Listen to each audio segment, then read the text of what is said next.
Hi hello friends, good evening. Welcome to our channel granny's kitchen. ఈ సమ్మర్లో కూల్గా బాదం మిల్క్ని ఇంట్లోనే చాలా హైజీనిక్గా ఎలా ప్రిపేర్ చేసుకోవాలో చూద్దాం. ఎప్పుడు బయట నుంచి ఏం తెచ్చుకుంటాం చెప్పండి. కొంచెం ఇంట్రెస్ట్ పెడితే హ్యాపీగా స్ట్రీట్ స్టైల్ బాదం మిల్క్ని ఇంట్లో ప్రిపేర్ చేసేసుకోవచ్చు. ఫ్యామిలీ అందరూ చక్కగా ఎంజాయ్ చేస్తారు. వీడియోలోకి వెళ్లే ముందు బాదం పప్పులో ఏం హెల్త్ బెనిఫిట్స్ ఉన్నాయో చూసేయండి. ఇక్కడ నేను ఓవర్ నైట్ 60 బాదం పప్పుల్ని నానపెట్టుకున్నాను. అర లీటర్కి 30 బాదం పప్పులు చొప్పున లీటర్కి 60 బాదం పప్పులు నానపెట్టుకున్నాను. ఒకవేళ మీకు ఇన్స్టెంట్ గా కావాలంటే వేడి నీళ్ళలో నానపెట్టుకోవచ్చు. ఇవి పొట్టు ఒలిచే లోపు మనం ఒక గిన్నెలోకి 1 లీటర్ పాలను యాడ్ చేసుకుని లో ఫ్లేమ్ లో పెట్టుకుని బాయిల్ చేసుకుందాం. పాలు యాడ్ చేసే ముందు కొద్దిగా వాటర్ యాడ్ చేసుకుంటే పాలు అనేది కింద అడుగంటకుండా ఉంటుందన్నమాట. పాలు మరిగేలోపు మనం చక్కగా బాదం పప్పుని పీల్ చేసుకుని మిక్సీ జార్లోకి యాడ్ చేసుకుందాం. మిక్సీ జార్లోకి యాడ్ చేసుకున్నాక హాఫ్ కప్ మిల్క్ యాడ్ చేసుకోండి. ఒకవేళ మీ దగ్గర మిల్క్ లేకపోతే ఆ ప్లేస్లో మీరు వాటర్ని కూడా యాడ్ చేసుకోవచ్చు.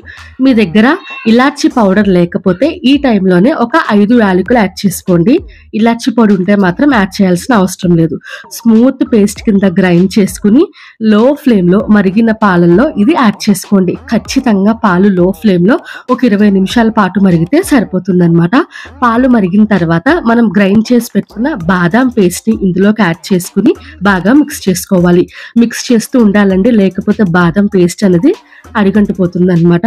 మీ దగ్గర ఒకవేళ సాఫ్రాన్ లేకపోతే ఎల్లో ఫుడ్ కలర్ యాడ్ చేసుకోండి. నా దగ్గర కుంకుమ పువ్వు ఉంది కాబట్టి ఒక చిటికెడు కుంకుమ పువ్వుని యాడ్ చేశాను.